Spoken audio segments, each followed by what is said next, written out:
Welcome to day 160 of the Let's Grow Annual Challenge. Sharon Horne-Ellstrom here, and we are talking about step 4 of the soaP framework, which is P for progress. I know that there's lots of different acronyms we can use for different things, but for our soaP framework, the framework I've used since 2020 and the whole crazy pandemic year, is story your situation, options, action, and progress. How do I know that the action I'm taking is filling the gap between where I am and where I want to be with respect to whatever area we're working on? This month, we're focusing on relationships and improving a relationship that we want to improve.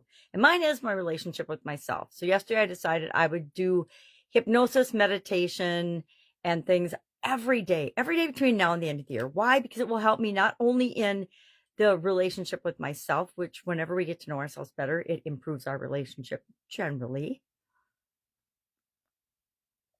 Sorry, I haven't had coffee yet today, and I definitely need coffee in the morning so that I can talk. But we want to find a way to measure. The P is all about, how do I know I'm getting and moving toward what it is that I want versus staying stuck, procrastinating, or not making progress. Sometimes we do things, we take action, and it actually has us move a couple of steps backwards. That's really, really normal whenever we're doing anything. I don't know about you, but seldom have I ever, or never have I ever, done something once and then been 100% successful at it and never had to do it again or try something different or tweak my technique or my strategy or anything. I cannot think of a time when I just did something and it worked out exactly as I had imagined. I mean, down to the detail. Of course, I've had successes in my life, lots of them, but not to the extent where I would say, oh my gosh, I tried this once, I did this once, and I was done with it because I had already succeeded at it. No, not very many human beings can say that they've done that. We get good at something, we master something by practicing it. So how I'm going to measure mine is I have an app called the Believe app from Victoria Gallagher. Love it. It's got hypnosis, it's got meditations, it's got affirmations, it's got for all different topics and subjects. There's over 1,000 different ones in there. So you can I've always been able to find something on the topic that I'm looking for. You can search and find it, or there's a library and there's also programs and groups, and she's working on playlists so that we can have our own playlist. You can create a playlist.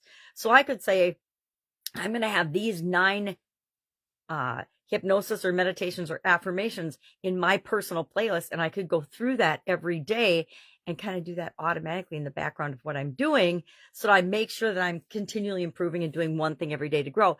But that would actually automate the process for me. I'm always looking for ways to make it a habit, make it automatic, making progress built into what I'm already doing or what I'm going to do, so that my success is guaranteed at the end of my goal time, so that my success will be worked on a little bit every day. That's the whole purpose of this challenge, is to show and teach ourselves that it's like brushing our teeth or showering or something. If we do it every day, it's easy, and we maintain the level of hygiene or whatever it might be that we want.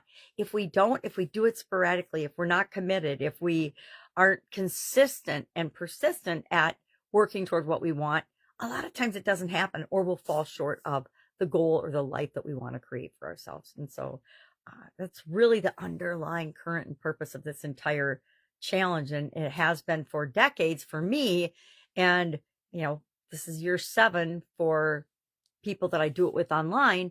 And I think we're finding the power of single daily action. All right. So Jeff and Rachel's story is back to a work relationship in today's guide 2 of the Let's Grow Annual Challenge private Facebook group page. So there's an example there. There's also a write-up on